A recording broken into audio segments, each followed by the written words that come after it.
Salut tout le monde et bienvenue dans ce troisième tutoriel sur Illustrator dédié cette fois-ci à la retouche de plan, l'ombrage et l'incrustation d'éléments sur Illustrator. Alors déjà vous l'avez remarqué, je suis pas sur Illustrator, je suis sur AutoCAD. Mais qu'est-ce qui se passe? Eh bien en fait je suis sur AutoCAD pour vous parler d'un petit truc, d'un petit travail que vous allez devoir faire en amont avant de travailler sur l'ombrage sur Illustrator. Donc ce petit travail que vous allez faire en amont, en fait, c'est simplement dessiner le contour de vos ombres. Donc là, par exemple, vous voyez, j'ai un élément en façade. Voilà, j'ai une façade de mon bâtiment. Et en fait, sur les fenêtres, je suis venu dessiner mes ombres. Voilà. Mes ombres portées et mes ombres propres. Ici, vous voyez, j'ai fait des ombres également. Et en fait, ce petit travail en amont, si vous dessinez vos ombres en polyligne, donc pour dessiner en polyligne, c'est très simple, soit vous dessinez directement en polyligne, soit vous dessinez plusieurs lignes distinctes comme ceci. Voilà, donc là vous voyez c'est plusieurs lignes distinctes. Et ensuite vous allez dans Dessin, Région, et vous sélectionnez tout ce que vous voulez faire entrer dans votre polyligne. Bien sûr, il faut que ce soit fermé, évidemment, il faut que ce soit une boucle fermée. Ça tombe bien puisque c'est des ombres, ça va être fermé. Ensuite vous faites Entrer. Et voilà, ici vous pouvez sélectionner, vous avez une polyligne. Donc quel est l'avantage de la polyligne par rapport au dessin brut de vos ombres? Simplement faire des traits de vos ombres. En fait, c'est quand vous allez passer sur Illustrator par la suite, donc voilà, j'ai mon dessin ici exporté en PDF sur Illustrator, et vous allez pouvoir sélectionner vos éléments et ensuite travailler beaucoup plus efficacement. Mais dans un premier temps, vous allez vous retrouver avec ce document en PDF. Le truc, c'est que en PDF, quand vous exportez depuis AutoCAD, il y a ce qu'on appelle un masque d'écrêtage. Et le masque d'écrêtage sur Illustrator fonctionne de telle manière que tout votre dessin est une entité à part entière.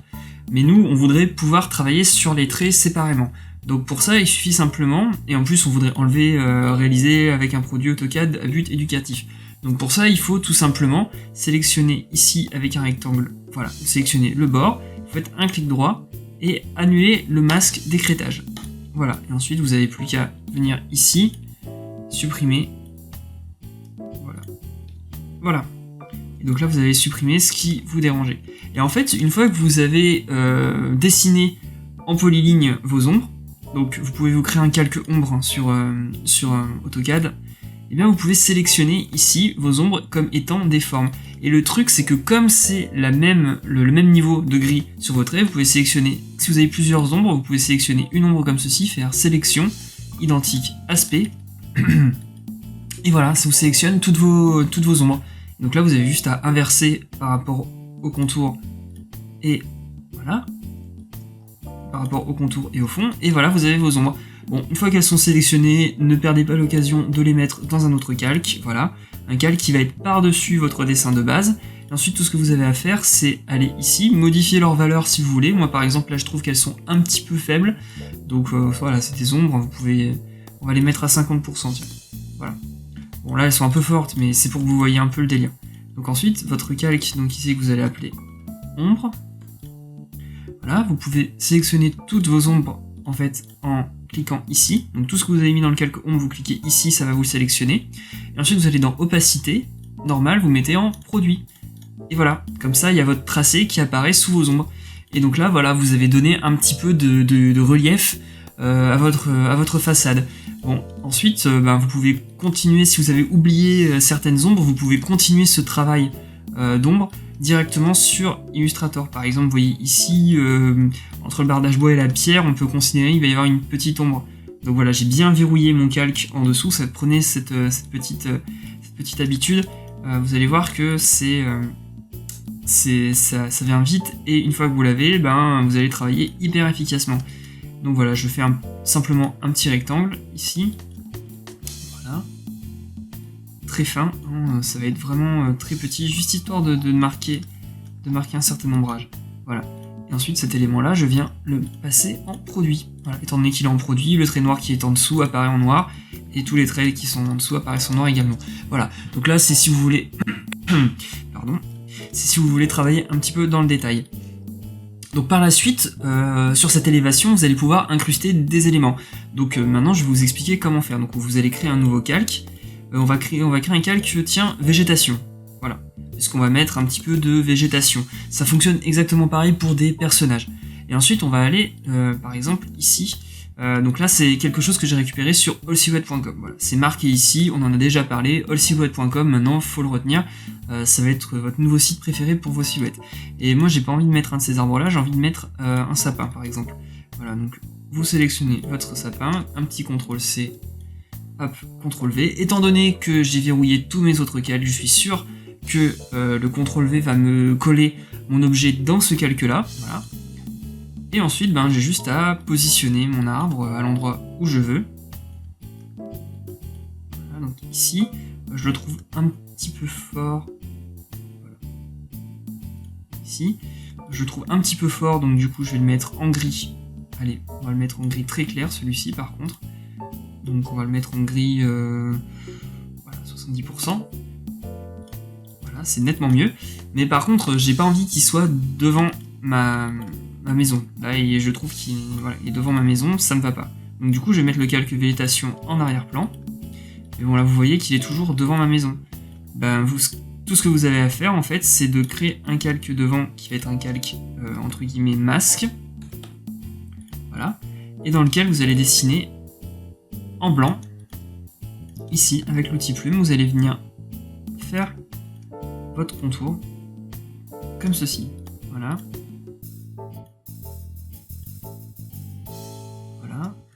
Donc ici, étant donné que j'ai fait de la pierre, le contour est un peu complexe, mais bon, vous allez réussir parce qu'en fait, vous allez avoir un accrochage aux objets qui va être plutôt efficace. Voilà. Ensuite, vous venez comme ceci. Voilà. Ici, on va prendre la cheminée. Voilà, on va faire en sorte que l'arbre ne passe pas devant la cheminée non plus. Voilà. Vous allez un peu plus loin.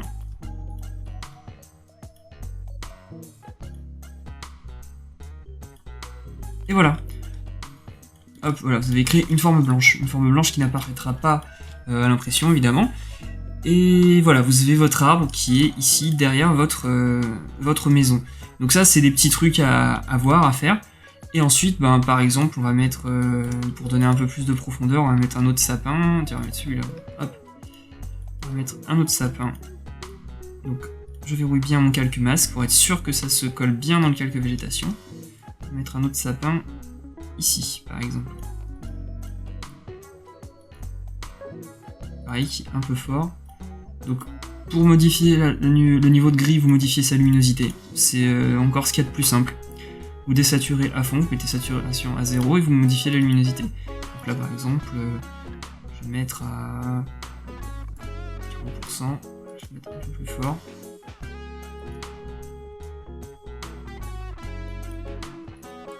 Et ensuite, je vais aller dans mon masque et je vais dessiner encore un autre masque blanc. Voilà, donc ça c'était un petit exemple pour vous montrer comment peut fonctionner l'incrustation d'éléments de silhouettes sur Illustrator. Vous pouvez également incruster de la même manière des textures, des images bitmap. Ce que je vous déconseille fortement, puisque Illustrator, dès que vous allez incruster sur votre document des images bitmap, ça va devenir tout de suite hyper lourd en fait. Votre document va devenir hyper lourd puisque Illustrator a du mal à gérer les éléments pixelisés, donc que ce soit les JPEG ou les BMP, tout ça, il a du mal à gérer ces éléments-là. Ensuite, on va avoir un deuxième élément, ça va être par rapport au pochage des plans. Donc le pochage des plans, moi je vous conseille de le faire sur Illustrator. Je vous déconseille de le faire sur AutoCAD parce que si après vous passez sur Illustrator, en fait AutoCAD va vous générer des aplats mais qui vont pas être réellement des aplats. Ça va être tout un tas de petits triangles et de petits traits qui vont alourdir énormément votre fichier. Donc comme sur le document précédent, on va annuler le masque d'écrêtage, voilà. On va supprimer ici ceci, voilà. Voilà. Et ensuite, on va simplement dessiner comme ceci et se créer un calque pochage. Donc, tout comme les ombres, en fait, vous pouvez aussi dessiner vos éléments à pocher en polyligne. D'ailleurs, il y a beaucoup d'agences qui travaillent comme ça, uniquement en polyligne, c'est plutôt conseillé même. Et donc en fait, vous avez juste à faire ensuite votre sélection, identique aspect. Voilà. Si vous avez des polylignes, bien sûr, moi je ne dessine, j'ai pas cette habitude-là de dessiner en polyligne. Ça va vous permettre d'aller nettement plus vite. Voilà. Mais si vous ne dessinez pas en polyligne, donc comme moi par exemple, bah, ce que vous allez faire, c'est en fait y aller manuellement. Donc c'est-à-dire dessiner ici. Vous mettez dans le bon calque, vous dessinez comme ceci. Voilà. Et ensuite, bah, comme vos poteaux c'est tous les mêmes, vous avez juste à faire un CTRL-C, CTRL-V. Donc je vous passe un peu la séquence et je vous reprends juste après quand j'ai fini tout mon pochage. Et voilà, donc j'ai refait tout le pochage, donc pochage extérieur, pochage intérieur, j'ai poché l'intérieur en gris 50% et l'extérieur en noir. Donc voilà.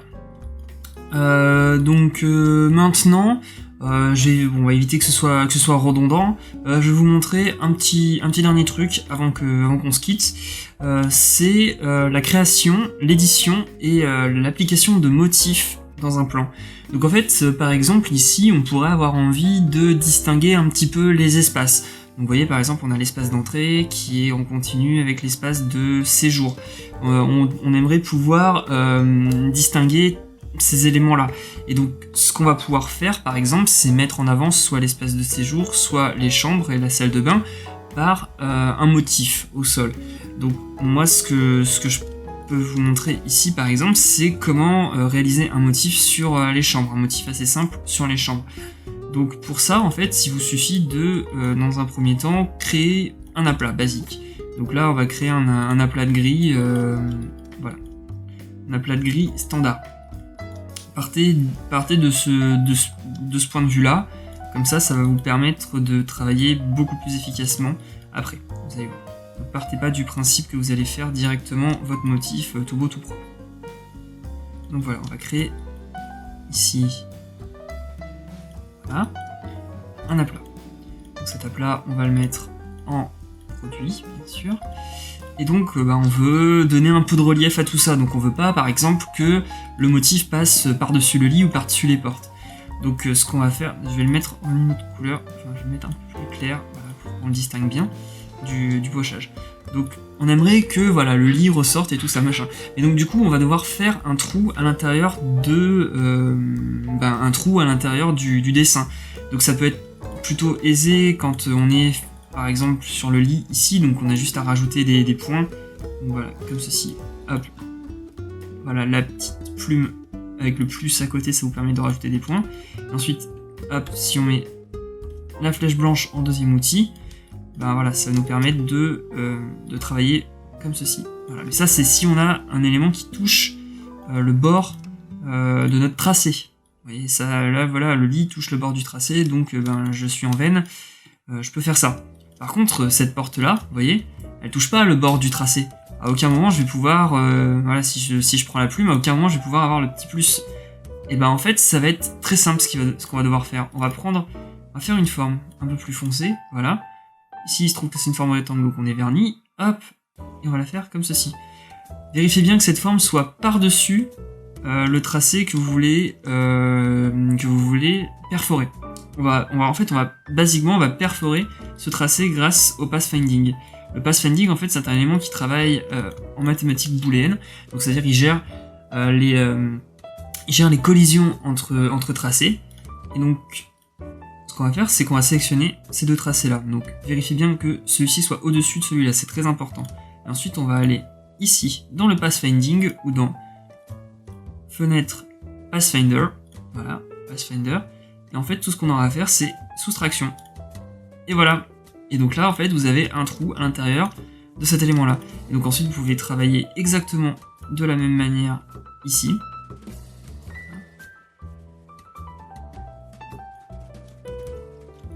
Et là. Et également ici. Hop, on sélectionne. On fait bien attention que ça, comme ça. Et voilà. Et donc là, vous avez des trous. Bon, maintenant qu'on a notre forme, elle est bien faite, elle est bien, elle est pile comme on veut. en fait, on va la transformer en motif. Donc pour ça, en fait, il suffit d'aller dans... il suffit d'aller ici, dans le nuancier.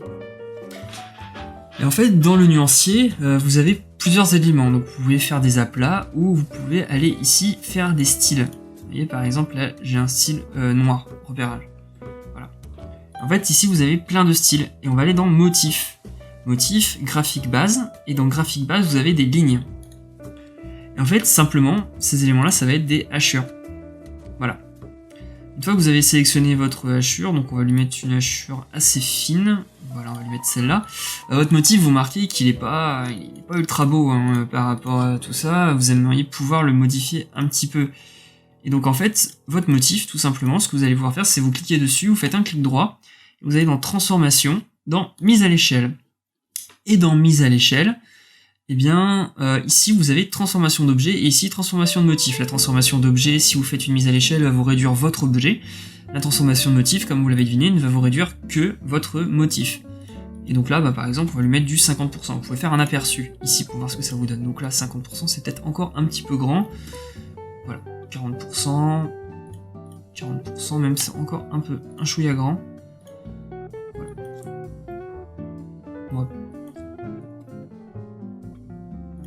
Voilà. 35%. Donc voilà, ici vous avez votre motif. Et ce qui est intéressant avec Illustrator, c'est qu'en fait, votre motif, vous pouvez le modifier.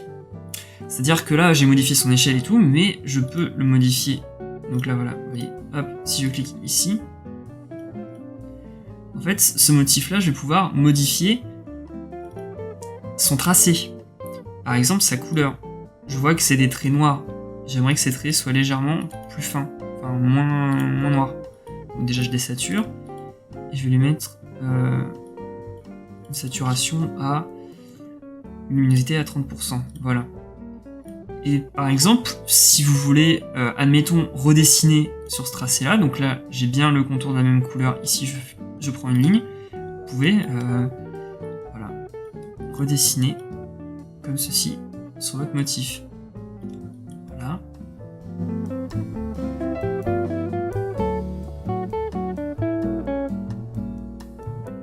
Hop. Et voilà. Et une fois que vous avez terminé, hop, juste un petit truc ici, voilà. Voilà, n'oubliez pas que le bord bleu, en fait, c'est... hop, juste un truc. Faites bien attention à ce que votre texture reboucle. Vous voyez là, par exemple, elle va pas reboucler. Tout simplement parce qu'il faut que cette ligne-là soit exactement à la même position ici. Voilà. Et là, voilà, votre texture va bien reboucler. Donc là, vous allez avoir un parquet en pose avec... on dit que c'est une pose à fond perdu. Parce que j'ai mis les croisements des joints n'importe comment. Et une fois que vous avez terminé comme ça, vous faites enregistrer une copie. Et le nom du motif, on va l'appeler parquet fond perdu. Ok. Et voilà. Ensuite, vous avez juste à quitter ici. Et donc voilà, vous avez votre motif de parquet. Transformation, mise à l'échelle. Donc là, on se rappelle qu'on met bien à l'échelle juste le motif. Ok. Et voilà, et votre motif apparaît ici. Si vous cliquez dessus, voilà, c'est ce motif-là qui va apparaître.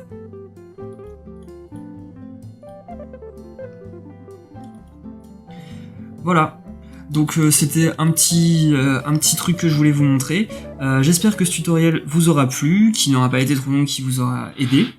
N'hésitez pas à me laisser un commentaire si vous avez plusieurs questions, n'hésitez pas à partager et à aimer la vidéo si elle vous a plu, laissez un petit pouce bleu, et n'hésitez pas à vous abonner également à la chaîne si vous voulez ne rien louper du reste des tutos. J'ai également une page Facebook et une adresse mail si vous avez des questions à me poser et si vous voulez suivre la suite des tutoriels.